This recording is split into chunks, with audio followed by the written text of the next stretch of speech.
Добра вечер.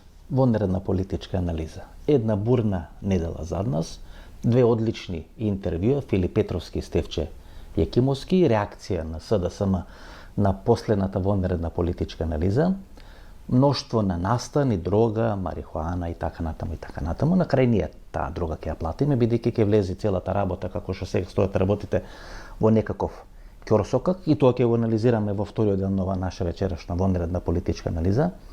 Еден од вас кои сте мембари ми постави прашање кога ќе биде она најавена емисија за трите клана, можеби се 2, можеби се 4. Меѓутоа некоја средна вредност, 3 клана на ВМРО ДПМН кои се конфронтираат внатре во Министерството за внатрешни работи. И вечерава дел ќе спомениме, ќе имаме посебна вонредна политичка анализа, меѓутоа бидејќи тоа е споровозна тема, знаете, кои има вакви актуелни политички или безбедносни или било какви други настани, тогаш овие кои се споровозни теми оставаме или ги остануваат за некои подобри времиња. Сотир Лукровски го спомнавме еднаш или два пати во интервјуто со Стефче Јекимовски. Ние, односно јас и Сотир Лукровски, сме од исто село, тоа е селото Вамбел по страната на мајка ми во Егејска Македонија.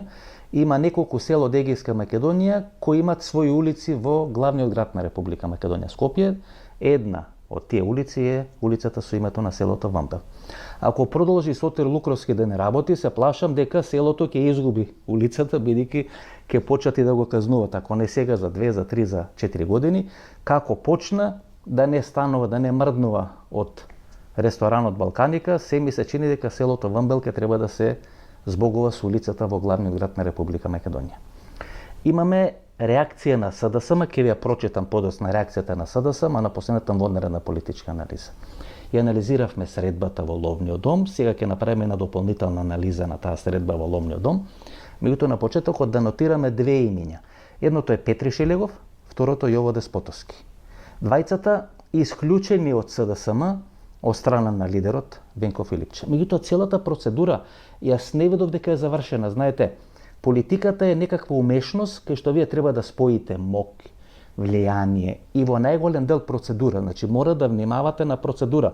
Ако не внимавате на процедура, тоа делува авторитарно. Авторитарно од типот на Русија, на Руската Федерација, авторитарно од типот, не знам, на Венецуела во времето на Мадуро, авторитарно од типот на Куба, на Кастро, поранешна СФР Југославија на Јосип Броз Тито, Северна Кореја.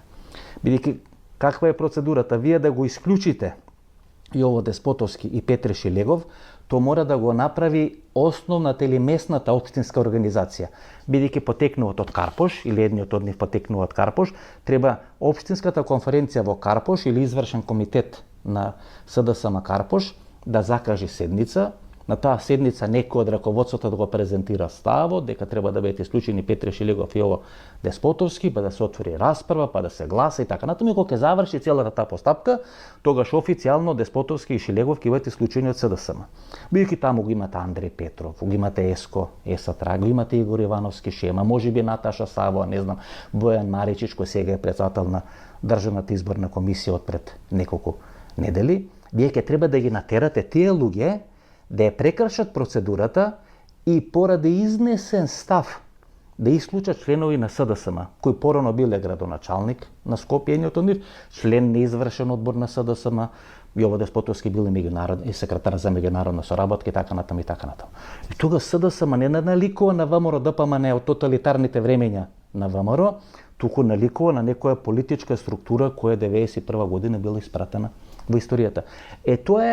Тоа е разликата помеѓу желбите вие нешто да направите и можноста, значи Венко Филипче да го симните од Бикачка, да го донесете на општинско ниво Карпош, да оди тамо да дебатира, да расправа и да побара нивно исклучување. Што мислите?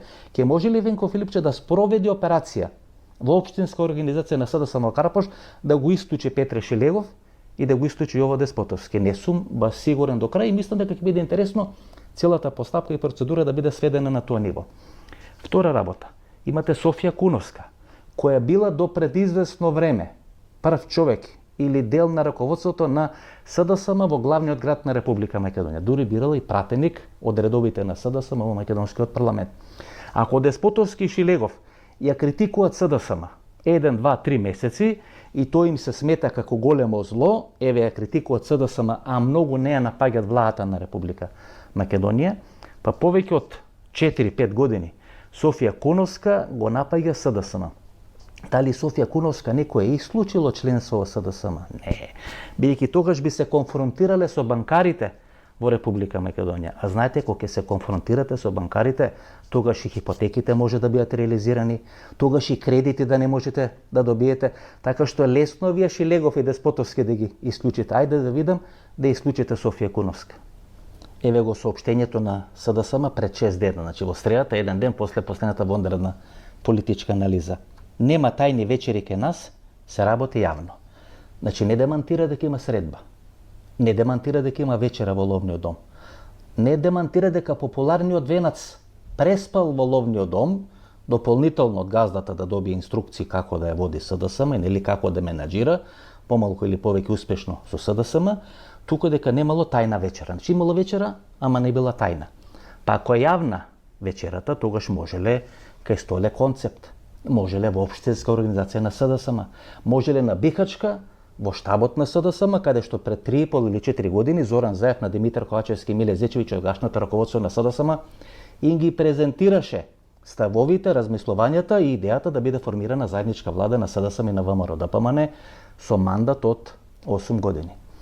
Знаете, во таа вонредна политичка анализа популарниот венац беше спомнат со една полуреченица, беа кажани имињата на луѓето кои присуствува на таа средба и во најголем дел политичката анализа се однесуваше на Зоран Заев. И тука се поставува клучно прашањето, во овој момент, кога е правена анализата, на која позиција во СДСМ е Зоран Заев?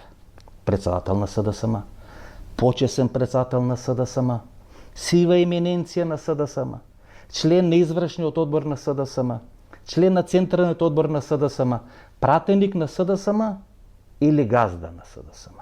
Ако е газда на СДСМ, тогаш е оправдана реакцијата на СДСМ, бидејќи името на газдата беше споменато во нашата вечерашна или во претходната вонредна политичка анализа. Ајде да анализираме кој од раководството на СДСМ биле поканети на таа средба, ако не е тајна вечера, ако е одредена средба каде што се разговарало за еднината на СДСМ, на таа средба дали беше поканет Саша Димитриевиќ, актуелниот генерален секретар на СДСМ? Не. Дали беше поканет едниот подпредседател на СДСМ, Александар Трајановски или Трајковски, популарниот Коска? Не. Дали Јована Тренчевска, која е подпредседателка на СДСМ, беше поканата на таа средба? Не. Значи, освен Венко Филипче, раководството на СДСМ не е покането на таа јавна вечера или јавна средба, тука е покането и кичен кабинет на Зоран Заев, тесниот круг на Зоран Заев, Министерството за транспорт и врски кој ги давало дозволите, градба, не едно, на друго, на трето и така натаму, Министерството за здравство кој давало дозволи, контролирало ке има марихуана, ке нема. Значи тоа. Министерството за внатрешни работи Оливер Спасовски и Министерството за земјоделие Лјупчо Путерот, кој тие работи требал да ги вообличи, да ги направи. И кога ќе видите и плюс Каја Шукова сега од Животна средина, која вчера е ставена да биде председател на Унија на жени на СДСМ. Гледате, од раководството на СДСМ, кој ги изгуби локалните избори, освен популарниот Галетановски Чомбе и Христина Костова, подпредседателка во Штип, сите се на исти позиции, може би само прераспредени Каја Шукова и не знам некој од другите структури, подпредседателката да речеме, што беше од правниот факултет. Што сакам да кажам? Сакам да кажам дека ниту СДСМ се претворило во одредена опозицијска партија во последните неколку недели, бидејќи тоа фатиле замаец или фатиле залет, тога зашто тоа не го правеле претходните 18 месеци. Зошто одедна СДСМ после губење драматично на локалните избори, како вела тие, народот тоа го препознава промената на курсот на СДСМ. Да, го препознава ноември, 120.000 гласови. СДСМ не влезе во вториот круг на локални избори во главниот град на Република Македонија. Така членството и така граѓаните кои се поддржувачи на левата опција го препозна работењето на СДСМ. Сума сумарум. Тоа не е средба на раководството на СДСМ со газдата или човекот кој е сива еминенција на СДСМ Зоран Заев, туку тоа е средба на потесниот кабинет, кичен кабинетот на Зоран Заев, преку кој тој ја контролираше власта на Република Македонија до пред 1,5 година кога СДСМ владееше во Република Македонија, сама или во пакет со ДУИ, и сега го контролира работењето на СДСМ. Ова СДСМ е зрело за драматичен ремонт. После настапот на Малиот Фрчковски на канал 77, јас сваќам дека тамо не да нема капацитет за ремонт, туку нема ни сознание, а нема ни желба да се направи било каков ремонт во работењето на СДСМ. И се додека не постои таква решеност тоа да се направи, СДСМ ќе биде спотер политичка опција за ВМРО ДПМН на било кои избори во Република Македонија. Едно од тезите кој Малиот Фрчковски ја кажува во тој интервју или тоа гостување на канал 77, дека според него Каја Шукова била најдобар кандидат на изборите во градот Скопје. Ама еве поради тоа што е неписмено, необразовано, нешколовано, не знае да направи проценка членството или граѓаните кои гласат на изборите во градот Скопје, тие не препознале дека Каја Шукова е подобро решение од Амар Меценовиќ или подобро решение од Орце Ѓоргиевски. Под број 1, вие покажувате дека и понатаму не го вреднувате тоа членство или тоа граѓанство доволно високо за да може да се прилагодите, да прилагодите вашата политика на нивните барања, на нивните стандарди, нивните очекувања. И под број 2, па кој беше шеф на изборниот штаб на Каја Шукова? Па истиот тој, Јон Фрчковски. Ако била толку добар кадар и толку добро решение, па што младичу не направи нешто тамо да ги убедиш граѓаните на Скопје дека Каја Шукова е добро решение? Што не го изора теренот? Шанса ти беше дадена. Шеф на изборен штаб, директор на Центарот за истражување и анализи на СДСМ, центар финансиран од буџетот на Република Македонија. Значи не зависиш од тоа дали СДСМ има или нема пари, туку буџетски пари се префрлени во тој центар и ти е овозможено да функционираш како прв човек на ЦИА. Поминуваш ни страшна афера, онаа снимка каде што влечи како Кирби, и сега било која афера за марихуана ке може да се лепи за СДСМ, бидејќи вие имате еден Павле Богоевски пред 4-5 години полче разговорот со некој таксист каде што беше објавено во македонската јавност. Па го имате популарниот Сокол, не велам дека е фатен до снимки, но шпекулации кои се вртат низ главниот град на Република Македонија. Па го имате Јон Фрчковски, тогаш било која афера, дрога на Гренланд да се фати, марихуана на Гренланд да се фати, ќе може да се поврзи со СДСМ. И ако имате таква поставеност на СДСМ, каде што грчевито се брани тврдината на Бихачка, а не се комуницира со пошироката јавност која треба да гласа за нив, мислам дека нема големи шанси таа партија да се реформира. Ѓорги Гелетановски или популарниот Чомбе е мој пријател. Но јас би уживал кога Чомбе и Сокол би имале одредена идеолошка дебата за еднината на левицата. Како писмата помеѓу Тито и Мирослав Крлежа, да видиме во кој правец оди левицата во Република Македонија. Кои се барањата на времето пред левицата, како левицата се прилагодува на тие барања, како ќе се реформира, како ќе се трансформира, така што еве емисијата во Центар е подготвена на Чомбе и на Сокол да ја овозможи да има дебата пред 100.000 гледачи на емисијата во Центар. И ние би ќе ги поканеме едниот и вториот за да ја реализираме таа можна дебата. Минатата недела Христан Мицковски го соопшти новиот состав на извршниот комитет на ВМРО ДПМН.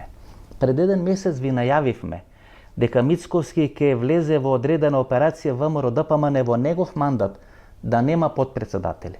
И тоа ќе го оправда со флоскулата сите да имат подеднакви шанси после 3,5 години да се борат за лидерска позиција, лидерска смена во врвот на ВМРО ДПМН. Како што Мицковски постојано кажува, ние тоа први го објавивме во вонредни политички анализи, тој ќе има можност за уште овој мандат, значи 3 мандати на чело на ВМРО ДПМН, и тој истекува тамо некаде средината на 2029 година. Дали тоа ќе се поклопи со предвремени парламентарни избори, председателски избори, локални избори во Република Македонија, ќе видиме, меѓутоа можно е 2029 година, иако тоа делува толку далеку од сегашна временска дистанца, да имаме 3 воедно избори во Република Македонија. Знаете, ВМРО ДПМН во мандат на Никола Груевски, освен во еден мал период кога е Трајко Слаевски подпредседател на партијата, функционира безмалку без подпредседатели. Во врвот на МОКТ на Никола Груевски тој нема подпредседател, значи е незаменлив, нема кој да го замени. Не заменик председател, туку нема ни подпредседатели. Мицковски имаше 4 подпредседатели, министерот за одбрана, министерката за финансии, министерот за надврешни работи, министерот за транспорт и врски Александар Николовски. Всушност тоа е најголемата закана за Христијан Мицкоски. Гледате, Александар Николовски покрива американци, покрива британци, покрива французи, покрива маđари, покрива австријанци, покрива руси, покрива антируси, покрива се. Всушност му го покри целиот простор на Христијан Мицкоски. И во сегашна временска одсечка се ми се чини дека Христијан Мицкоски фронтално ќе размисли дали би се конфронтирал со Александар Николовски. Меѓутоа го става Ковачки да биде генерален секретар. Зошто? Бидејќи Ковачки во исто време не е во добри односи со Панче Тошковски. Панче Тошковски го заменува, односно Наке Кјулев, а подосна во втората пржинска влада пред 4 или пред 1 година, во втората пржинска влада го заменува Ковачки. Ковачки нели се гледаше како министер за внатрешни работи во пржинска или после пржинска влада, предложен од редовите на ВМРО-ДПМН. Значи не е во добри односи ниту со Панче Тошковски, не е во добри односи ниту со она завиша филм групација Александар Николовски, така натаму и така натаму. Што сакам да кажам, дека по 3 или по 4 години јас проценувам дека не Ковачки, ако Мицкоски веројатно ќе игра на Ковачки да биде негов заменик на чело на ВМРО-ДПМН и да репризира некој Александар Вучич сценарио, тој да биде председател на државата, Ковачки да биде на чело на партијата, некој да биде премиер на влада ако ја формира ВМРО-ДПМН. Значи, варијантата или опцијата на Мицкоски тоа да биде Ковачки, но мене се ми се чини дека во финалето на некоја лидерска трка или лидерска битка, кој да биде наследник на Мицкоски, би бил министерот за внатрешни работи Панче Тошковски и Александар Николовски. Како што сега стојат работите. Ако нешто спектакуларно не се смени, Александар Николовски ќе го изеде за доручек Панче Тошковски. Затоа и доаѓате, плаќате 150 денари да ги слушнете овие информации. Уште пред 1 месец дека Ковачки ќе биде генерален секретар и Мицкоски го подготвува за свој наследник, дека ВМРО-ДПМН после конгресот во Кавадарци нема да има подпредседатели, и тоа се случи, дека имало средба на квинтата со Зоран Заев некаде средината на декември, каде што му е кажано СДСМ или ќе биде опозиција и ќе прекини некаква тајна или јавна кохабитација по струмичка линија со Христијан Мицкоски, или на местото на популарниот Венац ќе дојди Стево Пендаровски. И тоа ги заболе всушност таа средба со квинтата, бидејќи тие се обидува да ја продадат таа приказна дека тие се опозиција, дека еве сега почнале да го растурат на пресконференција ВМРО-ДПМН и така натаму. А тоа што беше кажано во претходната вондарена политичка анализа, дека тоа е све изфингирано за да се глуми опозиција или бура во чаша вода. Кои 2 или 3 процеси сега ќе треба да ги следите. Гледате, одеднаш се отвори одредена кампања против специјалното јавно обвинителство, кое е затворено пред 4 или пред 5 години. Не постои специјалното јавно обвинителство. Катица Јанева беше испратена на топол оброк 3 пати на ден. Па овие француските собарици на Боки 13 има возможија да ја снимат Катица Јанева тамо, па правеа репортажи, па некои документарци и така натаму. Што ке рече, вода помина низ Вардар, на СЈО се сеќаваме како на ланскиот снег, меѓутоа одеднаш ВМРО-ДПМН се сети дека треба да отвори афера за СЈО или како функционирало специјалното јавно обвинителство. Гледате, проблем беше Лјупчо Коцевски, па кога си поднесе остав или кога го смени Лјупчо Коцевски, бидејќи не е испорачана правда и не е испорачан мир во Република Македонија, сега тие се наоѓаат во ролјата на Зоран Заев, кој дојде на чело на државата ветувајќи правда и мир, и нема правда, нема мир, всушност беше флоскулата која го донесе и која го симна од власт Зоран Заев. Христијан Мицкоски дојде на власт ветувајќи им на граѓаните дека ќе не ослободи од окупацијата на ДУИ и на крај ќе коалицира со ДУИ, иако се плаши најмногу од Александар Вучич. Гледате, подсвесно во овие изјави околу марихуаната, околу дрогата, околу канабисот, тој се пресметува со Александар Вучич и само гледате му и тие изјави, кај знаете дека дрогата или канабисот во Србија завршил од Македонија. Значи, тоа е подсвест каде што тој се конфронтира со Александар Вучич, исто како некој подсвест него страф, некој прикрен од Али Ахмети, тој се пресметува со Али Ахмети. И никогаш нема да кохабитира трајно и континуирано ниту со Александар Вучич, ниту со Али Ахмети. Тоа е тој конфликт натре во Христијан Мицкоски. Меѓутоа одеднаш се сеќаваат и ја вадат приказната специјалното јавно обвинителство, бидејќи мора да има виновник. Зошто правдата и судството не е поставено на здрави темели во Република Македонија? Без малку 2 години, после ќе биде министерот Филков, кога ќе потрошате министерот Филков, кој ќе биде? третиот, четвртиот или петиот кој ќе биде виновен. Значи нема да биде виновен само Панче Тошковски, нема да биде виновен Христан Мицковски, нема да биде виновна владата. Сите други ќе бидат виновни во Република Македонија. Под број 2, гледате, од нафталин се вади случајот со 27 април 2017 година. Па таму ве и вадат некакви брадосани ликови, кои биле во униформи, па тие се бореле 2001. Ама сега ако дојде војна, тие нема да се борат. Еве тие се бореле, ама државата не знаела да им се одолжи. Државата не знаела тоа да го цени, не знаела тоа да го вреднува, не знаела тоа да го почитува и сега ако имало пак, тие нема да се борат. Па доста се боревте, дечки. Најмногу за тендери. Мислам дека е време малце од борби да одморите, бидејќи од тие ваши борби што ги правевте изминатите 10-15 години, дојдовме тамо каде што дојдовме, држава без капацитет, држава без иднина. Во оној момент, кога некој вас ќе ви наклюка во главата дека сте толку битни, толку важни, толку неопходни и дека не може Македонија да опстои без вас, без вашите услуги, а тие услуги се премногу скапи и за демократијата и за буџетот на Република Македонија.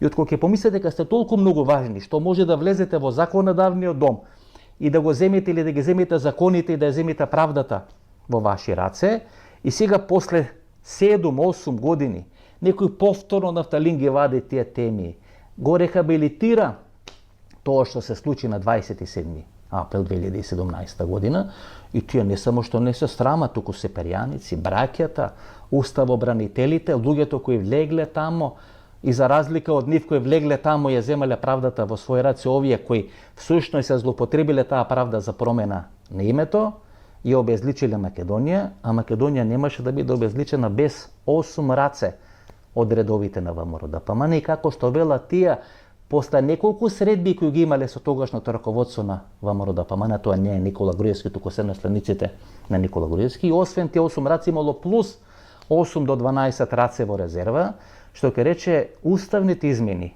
не ги направи Зоран Заев. Зоран Заев сакаше да ги направи, исто како што сака да ги направи измените со францускиот предлог, но не беа капацитетни. Разликата помеѓу францускиот предлог и промената на името, што промената на името направена со 8 плюс 8 до 12 гласа во резерва од редовите на ВМРО-ДПМН. И третата тема е дрогата. И никој не се го поставува прашањето од која реколта е таа дрога? Од која реколта е тој канабис? Сите кои се разбират во таа работа, ќе ви кажа дека кога канабисот е произведен за медицински цели, дека пикот на неговата вредност е до 12, максимум 14 месеци, и после тоа доаѓа до одредено паѓање. Составот, суштината, содржината и така натаму и така натаму. И се што е после 14-16 месеци, веќе го нема тој квалитет. Кога канабисот е произведен не за медицински цели, туку за продажба на црно на улица, тогаш тој рок може да биде 18, евентуално до 24 месеци, бидејќи стават одредени дополнителни субстанции, аромати или како да ги дефинираме, за да има некое поеко дејство. Чувството, нели, дека тоа делува посилно и поеко е многу посилно кога ви стават такви некои аромати. При тоа никој не го потенцира фактот дека во октомври на територија на Унгарија е фатен метадон на кафетин. Така почнува процесот на пресметка со наркопазарот, наркобизнисот во Република Македонија. Метадонот излегува од Скопје, не е поминува границата со Србија и подоцна преку Србија да заврши во Унгарија, туку преку Ново село, внимавајте, Ново село, таму исто така се најдени голем, да не речам најголем дел од овие количини на запленет канабис, во Охис, фабриката Охис, и на територијата на Ново село и на територијата на Јужна Македонија. И излегува преку граничниот премин или царинскиот премин Ново село. Шпедицијата ја врши една шпедиција од познат популарен град на територијата на Јужна Македонија, ајде да речеме југоисточна Македонија, од каде што потекнуваат овие струмички побратими. Оснивач или оснивачка на таа шпедиција е госпоѓа која работи во македонското образование, односно работи во македонската администрација. И то така функционира. Гледате, излегува од Македонија, Бугарија, Романија, фатена на територија на Унгарија. Не може туку така да биде фатена во Унгарија. Значи, некоја дојава е направено. Фатена е, документирана и тоа се чува за добри времења или за подобри времења, кој ќе треба таа операција да биде искористена за одредени политички притисоци тука во Република Македонија. Гледате, никој не праша каде е штампана таа амбалажа. Гевгелија, Валандова, Богданци, не знам, Струмица, каде е печатена таа амбалажа. Бидејќи таа амбалажа е напишена на руски или на украински јазик, еве како тоа изгледа. Метадона, хидроклорид, 10 мг крос мл. Лекарство е средство, да не читам на руски јазик, бидејќи не ми оди добро рускиот јазик. Некој прашал налогот за печатење на таа амбалажа ја дава популарниот Джика или популарниот Кржо во Република Македонија. И бидејќи таа операција не е разработена до крај, не е влезено во ситни цревца, нас не се случи оваа нова операција. Операција фаќање 40 тони дрога во Република Македонија. Дали има 40 тони дрога во Република Македонија канабис? Да. Веројатно има и 100 тона. Веројатно има и повеќе од 100 тона кога ќе соберете на купче се. Под број 2. Дали ова андеркавер операција? Ние пред неколку години видовме точно како се спроведува андеркавер операција од агенти на ДЕА на територија на Република Македонија. Во еден град во Пелагонија, не е Битола, граничи со Битола и граничи со Кавадарци, каде што е фатен возачот на началникот на полицијата во тој град, кога раководството на полицијата на голем видеобим во централата во Скопје гледа целата таа операција, кога агент на ДЕА од Грција андеркавер операција спроведува, бара канабис, бара марихуана, стапува во контакт и после таа операција еден од возачите завршува во Шведска, еден од главните играчи, популарниот Трајче, е во откоманда на Блискиот Исток и некој замина од власт во Република Македонија. Така се спроведуваат андеркавер операции. Ова не е андеркавер операција, може андеркавер операција во Србија. Бидејќи после Јованица сега имате операција во Крушевац. И после спроведување на таа операција во Крушевац, кај што се фатени 5 тона, то се колку му доаѓа? Некаде 5 милиони грама. 1 грам на црниот пазар, медицински, значи официјално 1 грам би чинало околу 1 до 1,2 евра за 1 грам, на црниот пазар би оделе некаде 6, 8, може би до 10 евра за 1 грам, меѓутоа еве да прифатиме дека е 8 евра за 1 грам, тоа е некоја цирка за 5 тона околу 30 до 40 милиона, официјално за 5 тона тоа би биле некаде околу 5 до 6 милиони евра. 5 тона тоа одговара некаде за 1 месец пушење на канабис или на марихуана на територијата на Белград. Значи за таков ред на величина операција станува збор. И ако таа андеркавер операција спроведена таму, вие го слушате денес и вчера премиерот Мицкоски на новинарски прашања кој што вели од каде вие точно знаете дека дрогата, односно канабисот кој е фатен во Крушевац, тие 5 тона потекнува територија на Република Македонија. И да, тоа е суштината на прашањето, бидејќи ние сме опен Балкан со Република Србија. И има само на влез и на излез цариње на стоката. Кога влегува во Македонија царина или ја проверува македонската царина, кога излегува од Македонија ја проверува српската царина. Значи никој не може да докаже дали македонската царина е извршила или не е извршила, или тоа го направила српската царина, завршува на територија на Србија или на територија на Крушев. Гледате, Србија и Бугарија во Македонија е дозволен транзит на канабис или на дел на марихуана, дел на дрога, значи за медицински цели. На територијата на Србија не е дозволено ниту производство, а на територија на Бугарија не е дозволено транзит да се возат тие шлепери, тие камиони, тие транспорти.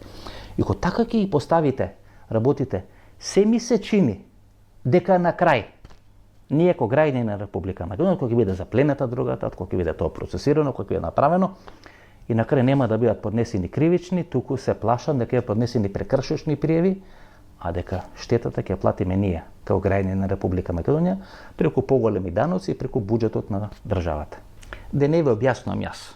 Ова е Facebook статус на популарниот Зоки филм, да не се љути, меѓутоа ајде да не му кажам целото име и презиме, еден од доајените на македонската полиција, беше во одредени судски случаи заедно со Љубе Бошковски, го чекам 2 години да се појави со интервју во емисијата во Центар и мислам дека тоа ќе биде топ интервју, кај што ќе објасниме и 2001 и пред 2001 и после 2001 и така натаму и така натаму. И од мноштвото на изјави или Facebook статуси кои се напишени во изминатите 4 или 5 дена, поврзани поради со оваа афера со канабисот, мислам дека тој погодува точно во центар и да не се правам јас паметен, јас да ви објаснам тука за што станува збор, само ќе ви прочитам, ќе бидете доволно трпеливи, а можете да го побарате за пријатели на Facebook и самите од прва рака да се информирате или да прочитате што тој пишува. Како вели, настанот во Крушевац е криминалистичка акција, а тоа што следи во Македонија е реакција по претходна акција, меѓународна соработка, информација, трага, сомнение и така натаму и така натаму. Се работи за стандардна пракса, кога една држава фаќа промет, шверц, па потоа следува проверка на потеклото. Значи не станува збор за паралелни акции, туку за причинско-последична врска. Значи се фаќа дрога во Србија, таму е акцијата, дека нас има само одредена реакција да се испита од каде потекнува таа дрога. И вели второ, производство ВС промет, и тоа вели дека е клучно. Во Македонија е дозволено производство на канабис за медицински цели под строга лиценца. Во Србија прометот е кривично дело, без разлика од каде доаѓа дрогата. Ако канабисот произведен во Македонија нелегално заврши во Србија, тогаш тоа во Србија представува кривично дело, шверц и пуштање во промет. Во Македонија може да биде кривично дело, внимавајте, во Македонија таа операција може да биде кривично дело само ако се докаже дека производителот свесно учествувал во шверцот или прекршочно, значи може да биде кривично дело ако се докаже дека свесно учествувал во шверцот, или прекршочно, што прекршочна пријава, ако се работи за пропуст во контролата, евиденцијата, складирањето, изостата документација, така натаму и така натаму. Колку што го слушам премиерот, овде станува збор за прекршочна постапка, а не за кривична. Затоа на новинарските прашања кои се имињата, што правеле вие, ништо не слушате, ги имате имињата на овие неколку Срби кои со Шкоди доаѓа тука. И те Шкоди асоцираат на БИА, иако и во Македонија македонската полиција користи Шкоди, меѓутоа првата асоциација на возилата Шкоди се српската БИА. Биле присутни тука, делувале, правеле 5 тони. Па кампањата ќе била финансирана во Србија со тие 5 тони. Тие 5 тони на црниот пазар, ако БИА има контрола на се, тие 5 тони ќе ги продаат за 40 милиони евра. Со 40 милиони евра вие купувате избори во Америка, а не избори во соседна Република Србија. И третата точка која исто така многу важна. Запленетата дрога е заплената, пише популарниот Зоки филм, запленетата дрога е заплената во фабриките, а не на црниот пазар, не при транспорт. Тоа во правото значи нема пуштење на промет во Македонија, нема пронајден фатен купувач, нема трансакција или дистрибутивна мрежа внатре во државата. Во таков случај, основот е сомнение за непочитување на лиценцните услови, значи не фатен во промет, не шверц, туку непочитување на лиценцните услови, а тоа е складиште, количини, евиденција, безбедност, а не кривично дело, класично типот дрога на улица. Ето е суштината. Јас нема да додадам ни точка, ни заприка на ова што е напишано. Тоа е срцевината на целиот овој проблем. Дали има криминал? Да, апсолутно, знаете. Меѓутоа, еве и јас, и вие, можеме да излеземе на улица, да видиме некоја убава комшика, да ни се допаѓа, во мечтата или во нашиот мозок да размислуваме што би и правеле, но не можеме да бидеме осудени за силување, бидејќи нема дело, нема акција, не може да не осудат, бидејќи нешто посакуваме, туку ако нешто сме направиле. Дали има 40 тона? Да. Дали има 100 тона? Да. Видите, кога станува збор каде е прекршена процедурата или како е сменет правилникот, што вели премиерот Христијан Мицкоски, и од 2023 година е дозволено канабис да се одгледува на нива. Кога канабис се одгледува на нива и конопот е дел на канабис, или една, втора, трета фаза на канабис, кога е дозволено канабис да се одгледува на нива, тогаш имате една реколта. Кога се одгледува во одредени организирани услови, да не речам пластеници, нешто многу повеќе од пластеници, идеална температура, идеална влага, дури вештачки дош се предизвикува. Може да имате 4 до 6 реколти. И со тие 4 до 6 реколти вие да натрупате 30, 50, 60 тони на канабис, и то мора да го продајте во наredните 12 до 14 месеци, ако не сакате тоа да биде пропаднато. Еве јас, подготвувајќи се за овие анализи, посетив еден центар за производство, еве како тоа изгледа.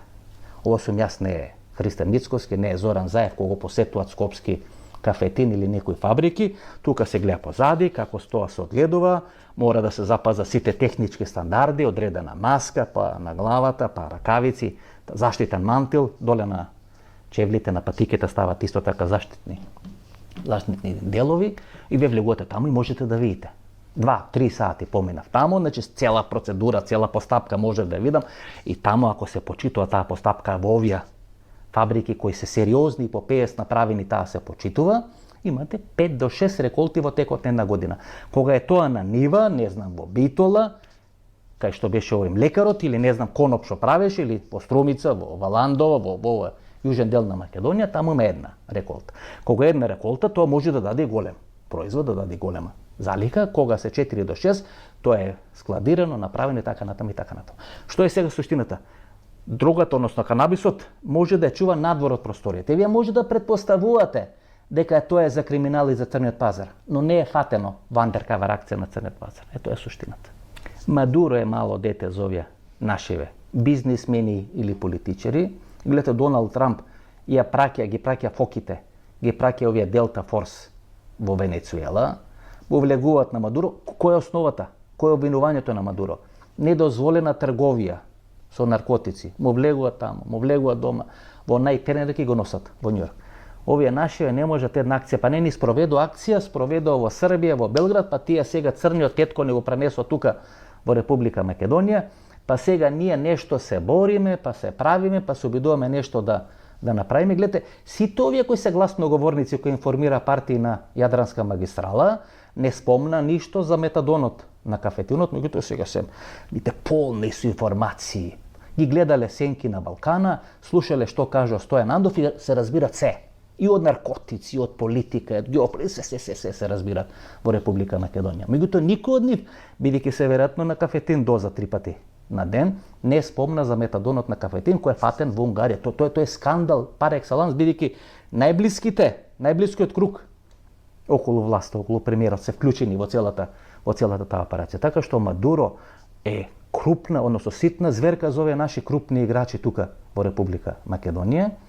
И се доека не видите андеркавер операција на ДЕА, тоа се одредени балкански подметачини, кои, како, што и така натаму. Гледате, кога беше дрогата во Лазарет, таму учествуваат италијанските карабинери, учествува италијанската полиција, бидејќи тие се засегнати од транспортот на дрога од Јужна Албанија на територијата на Италија. Уште пред 15 години, кога се големите протести и немири во Албанија, поради безбедносни причини, италијанската влада побара од тогашната албанската влада Драч и Јадранското крајбрежје на Албанија заеднички да патролират албанска и италијанска полиција. И сега италијанските карабинери се присутни тамо.